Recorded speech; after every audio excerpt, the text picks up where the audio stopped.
Shalom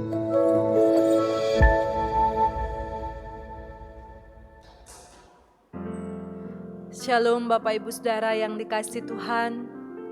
Pada hari ini Jumat tanggal 11 September 2020, kita bersama-sama akan merenungkan firman Tuhan dalam sarapan rohani pada hari ini. Namun sebelumnya, mari kita memohon pertolongan kuasa Tuhan, kita berdoa kepada Tuhan. Kami memuji dan memuliakan nama-Mu ya Allah, sebab Engkau Allah yang maha besar, Allah yang setia, Allah yang sanggup menolong setiap kehidupan kami. Terbukti bahwa pada hari ini kami ada dalam naungan kasih dan perlindungan Tuhan saja. Hari ini ya Tuhan, kami hendak mendasari hidup kami dengan kebenaran firman Tuhan. Kami mohon lawatan kuasa Allah terjadi atas kami, Roh Kudus-Mu yang akan memimpin kami, sehingga setiap firman yang kami baca dan renungkan akan menguatkan dan meneguhkan iman kami kepada Engkau. Kami sambut firman-Mu hanya di dalam nama Tuhan Yesus Kristus. Amin. Firman Tuhan pada hari ini dalam kitab Mazmur pasal 39 ayat yang ke-13 dan Injil Matius pasal yang ke-15 ayat 25. Saya bacakan bagi kita. Dengarkanlah doaku ya Tuhan, dan berilah telinga kepada teriakku minta tolong. Janganlah berdiam diri melihat air mataku. Perempuan Kanaan itu mendekat dan menyembah Dia sambil berkata, Tuhan, tolonglah aku. Demikianlah firman Tuhan pada hari ini. Berbahagia kita yang mendengar juga melakukannya dalam hidup setiap hari. Firman Tuhan pada hari ini saya berikan tema, Tuhan mendengar dan menolong. Saudara-saudara yang dikasihi Tuhan, pada umumnya tetesan air mata menjadi gambaran bahwa kita sedang mengalami kesedihan atau pergumulan yang berat. Tetapi di sisi lain mungkin ada seseorang yang meneteskan air mata karena terharu dan juga terlalu bahagia. Tetapi dalam bagian ini saya mau mengajak kita merenungkan bagian ini berkaitan dengan kesedihan atau pergumulan yang berat. Dalam konteks firman Tuhan pada hari ini, pemazmur yaitu Daud dalam Mazmur 39 ayat 13 ini, kita bisa melihat, kita bisa membaca bahwa Daud mencurahkan isi hatinya kepada Tuhan. Bahkan dalam permohonannya kepada Tuhan, ia sampai meneteskan air mata. Karena begitu berat beban dan kesesakan yang dialami oleh Daud.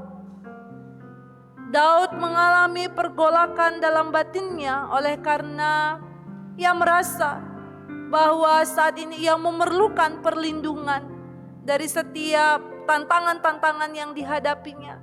Ada orang-orang yang tidak menyukai Daud dalam kehidupannya ia sebagai raja, bahkan dalam segala hal yang Tuhan percayakan baginya. Dalam kesesakannya, ia datang kepada Tuhan, ia berserah dan berseru kepada Tuhan dalam kerendahan hati. Daud sungguh-sungguh memohon pertolongan yang daripada Tuhan akan terjadi atasnya. Pun demikian saudara-saudara yang dikasihi Tuhan, seorang perempuan dalam teks ini dikatakan perempuan Kanaan. Ia juga memiliki pergumulan yang amat berat. Anak perempuannya kerasukan setan. Dan ia sangat menderita. Ia tidak berdaya. Dan mungkin ia sudah mengupayakan segala cara tetapi tidak berhasil. Namun ia tahu bahwa Yesus Kristus sanggup melakukannya. Lalu ia datang mendekat kepada Tuhan Yesus dan menyembah Tuhan Yesus. Lalu ia berkata, Tuhan, tolonglah aku. Dalam seruannya ia menyerahkan sungguh-sungguh hanya kepada Tuhan saja. Saudara-saudara yang dikasihi Tuhan, dari bacaan firman Tuhan ini, mereka percaya bahwa hanya Tuhan yang sanggup menolong mereka, baik Daud maupun perempuan Kanaan ini. Iman dan kerendahan hatinya di hadapan Tuhan membuat Tuhan mendengar dan juga menolong mereka, sehingga mereka mengalami pemulihan dalam kehidupan mereka. Daud menerima perlindungan Tuhan yang sempurna. Anak perempuan Kanaan sembuh, dan perempuan Kanaan itu pun tidak hanya sembuh secara fisik anaknya, tetapi ia juga diselamatkan oleh Tuhan Yesus Kristus karena imannya kepada Kristus. Mereka sama-sama menerima pertolongan atas persoalan yang mereka hadapi. Sungguh Tuhan mendengar dan menolong mereka. Hal ini menjadi satu kekuatan dan pengharapan bagi kita pada saat ini. Bapak, Ibu, Saudara, mungkin pergumulan hidup yang kita alami pada saat ini terasa melelahkan bagi kita. Seberapapun beratnya pergumulan itu, seberapapun banyaknya mungkin orang-orang di sekitar kita yang berusaha untuk menjatuhkan kita seperti Daud yang hendak dijatuhkan, marilah kita belajar dari pemazmur Daud dan perempuan Kanaan ini. Mereka tetap berharap kepada Allah dan tidak hilang kepercayaannya kepada Tuhan. Mari demikian juga kita tetap berharap dan tidak kehilangan percaya kita kepada Tuhan Yesus Kristus. Yakinlah akan tiba waktunya Allah akan bertindak dan menolong hidup kita. Ini harus menjadi keyakinan kita. Mengakhiri perenungan firman Tuhan ini, saya mengajak kita semua menyanyikan Kidung Jemaat 438 bait yang pertama saja. Mari kita nyanyikan bersama-sama. Apapun juga menimpamu, Tuhan menjagamu. Naungan kasih-Nya pelindungmu, Tuhan menjagamu. Tuhan menjagamu waktu tenang atau tegang. Ia menjagamu, Tuhan menjagamu. Yakinlah Tuhan mendengar dan menolong kita. Ia menjaga dan melindungi kita. Kiranya firman Tuhan ini menguatkan dan meneguhkan hati kita. Amin.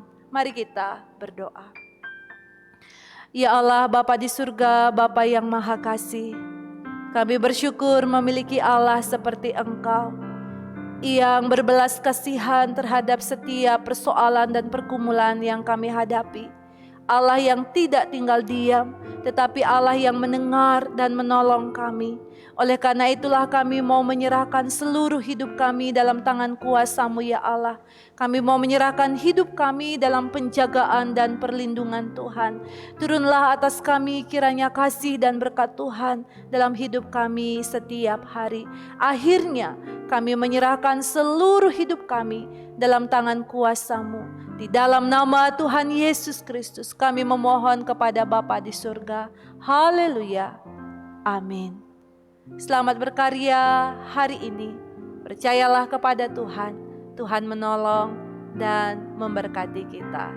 Shalom.